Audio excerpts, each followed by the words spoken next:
ఓం శాంతి. మనమందరము కూడా మా అమ్మ యొక్క ఒడి యొక్క మహిమను చాలామంది బ్రాహ్మణ ఆత్మల దగ్గర దాని యొక్క మహత్యాన్ని విని ఉన్నాము.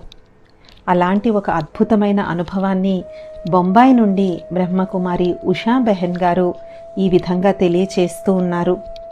ఆ రోజు మమ్మ క్యాంపు నుండి వచ్చారు. సాయంకాలం వచ్చిన పిల్లలందరితో మమ్మ కలుస్తూ ఉన్నారు. పిల్లలందరూ మమ్మ ఒడిలోకి పోతూ ఉన్నారు. అది మమ్మతో నా మొదటి కలయిక. నేను కూడా మమ్మ ఒడిలో ఒదిగిపోయాను.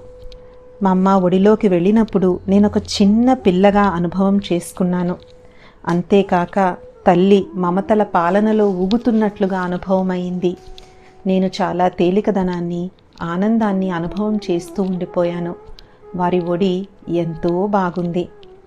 అందుకనే అమ్మ ఒడికి ఎంతో గాయనం అనేటువంటిది ఉంది. అలాంటి అనుభవమే బ్రహ్మకుమారి ఉషా బెహన్ గారు మనతో పంచుకున్నారు. ఓం శాంతి.